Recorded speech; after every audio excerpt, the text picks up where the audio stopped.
Hello everyone! Tayo naman po ay magluluto or gagawa ng simpleng embutido lang po sa bahay, yung pangkain lang po. Pero kung gagawin nyo pong pang negosyo, nasa sa inyo na po yun. Ito na nga, at ako'y naggayat na ng pinong sibuyas.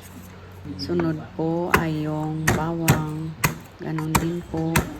Ihiwain po din natin siya ng pinon.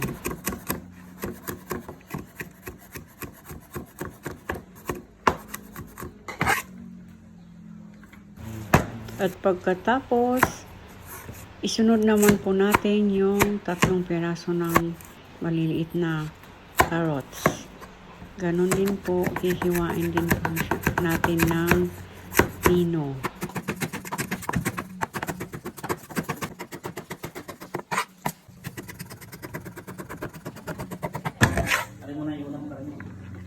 At yan na nga, pagkatapos nating mahiwa lahat, isama na natin lahat yung mga ingredients sa giniling na karne ng baboy. At titimplahan, lalagyan po ng paminta, asin, at saka seasoning. Lalagyan din po ng pasas.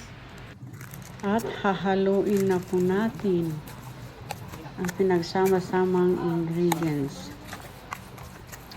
Yan. Tapos, maglalagay na po tayo dito ng 1 cup na harina. Pagkatapos ay halu-haluin po natin para well combine yung ating mga sangkap.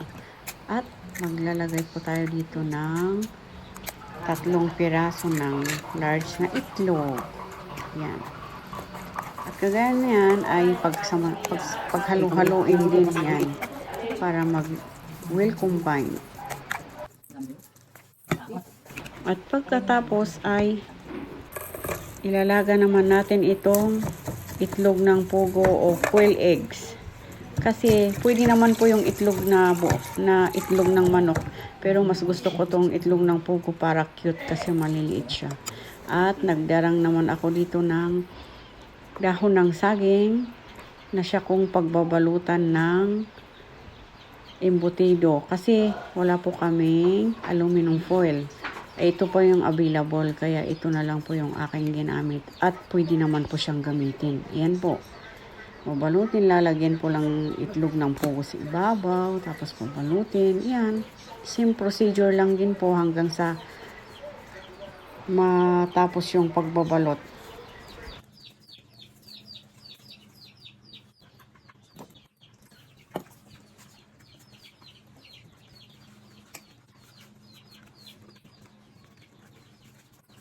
At yan na nga po, tapos na pong magbalot, kaya yung naisalang ko na po yung tubig, inapuyan ko na rin po, kaya pinakulo yung tubig. Tapos inilagay ko na yung binalot ko at lulutuin po ng 1 hour. At yan na nga guys, after 1 hour, yan. Luto na ang ating simpleng embutido at home. Diba? Tikman nyo na guys. Tikman na natin guys. Masarap siya guys, hindi ako nagbibiro. Simple pero masarap siya. Pwede rin siyang pang negosyo guys kung gusto nyo po. Ayan po. Wow, sarap. At sana po nagustuhan nyo yung aking video ngayon. Salamat sa mga nanood and thank you guys for watching and keep safe everyone. Bye!